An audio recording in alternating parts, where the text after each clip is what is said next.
गरीब कुटुंबामध्ये जन्माला आलेल्या मुलांनी मोठा व्यवसाय करायचा निर्णय घेतला आणि पार्टनरशिपमध्ये मोमोज विक्रीचा व्यवसाय सुरू केला.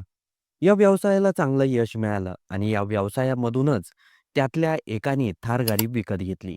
यशाचा आनंद सर्वांनी मिळून साजरा करावा यासाठी सर्व मिळून कोकण ट्रिपला निघाले. कोकणला जात असताना ताम्हिणी घाटात यांच्या गाडीचं नियंत्रण सुटलं आणि खोल दरीमध्ये 500 फूट खोल दरीत ही गाडी कोसळली. चला तर बघूया ही संपूर्ण घटना काय आहे.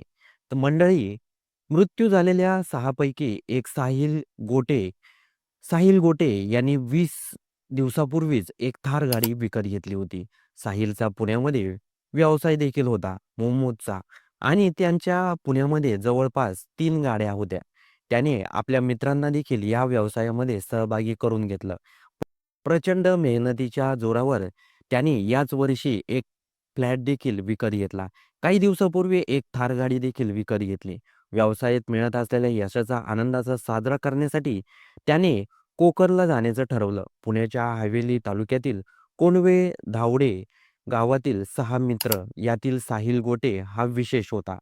कोकणाला जात असताना ताम्हिणी घाटांमध्ये याची गाडी 500 फूट खोल दरीत मध्ये कोसळली. या अपघातामध्ये 6 तरुणांचा मृत्यू झाला. मंडळी, ताम्हिणी घाटाचा रस्ता अत्यंत दगडाचा आणि वळणावळणाचा आहे. मिळालेल्या माहितीनुसार या मुलांना रस्त्याचा कुठलाही अंदाज न आल्यामुळे चालकाचं नियंत्रण सुटलं असावं आणि गाडी दरीमध्ये कोसळली असावी, असं दिसून आलं आहे. पोलीस या अपघाताचा सखोल तपास करत आहेत.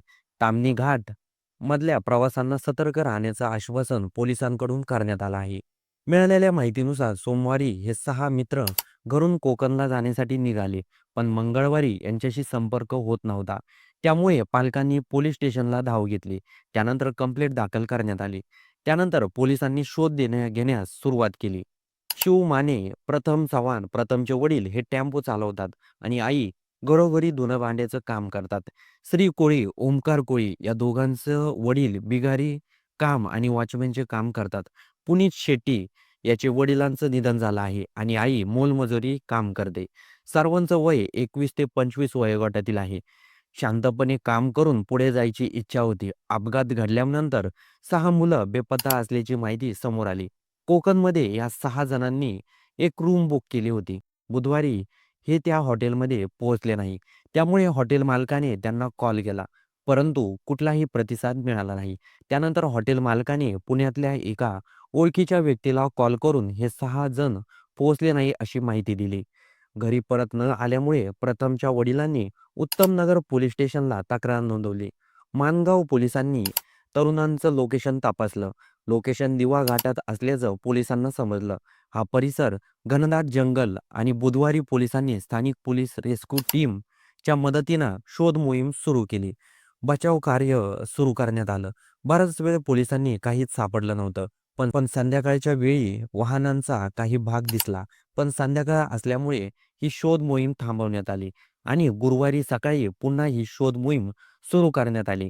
त्यानंतर तांत्रिक मदतीच्या साहाय्याने रेस्क्यू टीम दरीमध्ये उतरली. त्यांना दरीमध्ये 6 मृतदेह सापडले. अनेक अडचणींचा सामना करून 6 मृतदेह बाहेर काढण्यात आले. 21 ते 25 वयोगटातील या तरुणांनी आयुष्यातली पहिली कोकण ट्रिपचं नियोजन केलं होतं. पण ही ट्रिपची शेवटची ट्रिप ठरली. 6 तरुण त्यांच्या हातात स्वप्न होती. साहिलला व्यवसायामध्ये उंच भरारी घ्यायची होती. मित्रासोबतचा प्रवास आज ते स्वप्न अधुरच राहिलं.